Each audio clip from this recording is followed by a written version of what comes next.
계속해서 대구 경북 소식 전해드리겠습니다. 대구와 경북 지역은 대부분 비가 그친 가운데 동해안 등 일부 지역에서만 비가 약하게 내리고 있습니다. 어제부터 내린 강우량은 대구 25.5mm, 구미 23.5, 상주 16.4, 안동 15mm 등이며 일부 지역에서는 앞으로 5mm 정도 더 내리겠습니다. 아침 기온은 대구 13.7도 등 8도에서 13도, 낮 최고 기온은 대구 18도 등 16도에서 18도 분포로 어제보다 조금 낮았습니다. 내일은 대체로 맑겠고 아침 최저 기온은 대구 12도 등 2도에서 12도의 분포로 오늘보다 조금 낮겠지만 낮 최고 기온은 대구가 25도까지 오르는 등 기온이 많이 오르겠습니다. 지난 겨울 비교적 포근한 편이었습니다. 그래서인지 봄이 예년보다도 빨리 다가온 듯한데요. 이상기후 현상으로 올해 묘목 판매 시기가 많이 앞당겨진 가운데 묘목 작황과 가격 등도 영향을 받고 있습니다. 보도에 박재형 기자입니다. 국내 최대 묘목 생산단지인 경산 종묘 산업특구 680여 농가가 연간 3천만 그루의 묘목을 생산하고 100여 개 종묘 판매업체가 밀집해 600억 원 규모의 과수와 조경수 묘목을 거래하고 있습니다. 우리 아저씨 직장 다니다가 퇴직하고 나와갖고 할 게 없었고 논에 있는 걸 갖다가 거기 심으려고 해요. 묘목 재배가 기후 영향을 받는다고는 해도 올해는 유독 그 정도가 심합니다. 지난 겨울 이상 고온 현상으로 지난해보다 보름가량 이른 2월 중순부터 묘목 판매가 시작됐습니다. 땅에서 묘목을 생산하다 보니 기후 변화에 민감해 접목률이 떨어지고 생산량이 감소하는 등 작황이 전반적으로 부진했습니다. 그러니까 우리가 파종했는 씨앗이 좀 덜 올라왔어요. 그렇다 보니까 접은 잘 들어갔더라도 막상 생산을 해보니까 생산량이 많이 줄었습니다. 묘목 가격은 전반적으로 지난해보다 30%가량 올랐는데 생산량 감소와 강원도와 수도권 등으로의 수요처 다변화 등이 주요 요인입니다.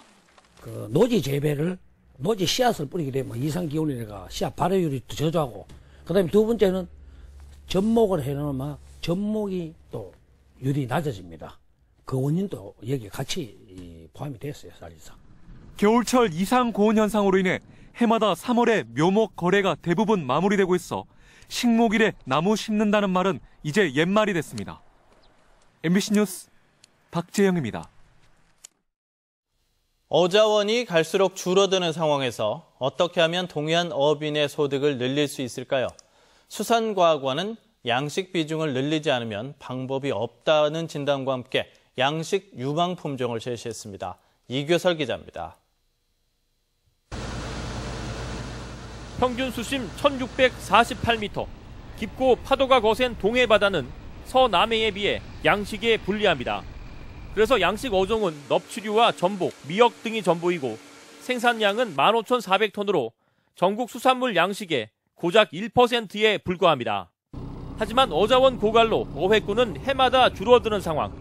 수산과학원은 포항에서 개최한 심포지엄을 통해 이제 동해안에서도 양식 비중 확대를 통해 해법을 찾아야 한다는 진단을 내놨습니다. 어민 소득이 늘어나기 위해서는 양식업으로 활성화하고 그것을 R&D로 뒷받침해 나가야 됩니다. 더불어 동해안 양식 유망 어종으로 강도다리와 바다송어를 추천했습니다. 강도다리는 크고 육질이 좋은 고급 어종으로 횟집에서 귀한 대접을 받고 있고 바다송어는 중국 시장에서 소비가 늘고 있어 전망이 밝습니다. 양식 기술이 확보된다면 문어와 줄가자미도 고부가 가치 어종입니다. 값비싼 동해 문어는 얼마 전 인공 부화에 성공해 곧 대량 양식이 가능할 것으로 예상되고 이 시가리로 더 잘 알려진 줄가자미는 횟집에서 가장 선호하는 어종입니다. 수온이 차기 때문에 이 찬 수온에 서식하는 냉수성 어류를 집중적으로 양식 개발을 해야 되겠습니다. 전문가들은 또 해양 심층수를 어류 양식에 적극 사용하고 동해의 청정 이미지를 수산물 마케팅에 활용한다면 수산물 가치를 더 높일 수 있다고 조언했습니다. MBC 뉴스 이규설입니다. 오늘 새벽 3시쯤 대구 북구 칠성동 신천대로 칠성고가교 진입로에 대형 크레인이 고장난 채 멈춰서 5시간이 지난 지금도 이 일대 교통이 통제되고 있습니다. 현재 동신 지하차도에서 칠성 고가차도 한 차로 구간이 통제되고 있어 출근길 혼잡이 벌어졌습니다. 대구시 관계자는 신천대로 위를 지나는 경부선 고속철도 2단계 도심 통과 구간 공사를 마친 뒤 이동을 하던 크레인이 고장났다면서 9시부터 고친 뒤 수습에 들어갈 예정이라고 밝혔습니다. 개구리 소년 사건 발생 23주기를 맞아 오늘 추모제가 열립니다. 소년들의 유골이 발견된 대구 달서구 세방골에서 열리는 추모제에는 유족들과 실종가족 찾기 시민 모임 등이 참석해 추념식과 정부 차원의 진상규명을 촉구하는 기자회견으로 진행될 예정입니다.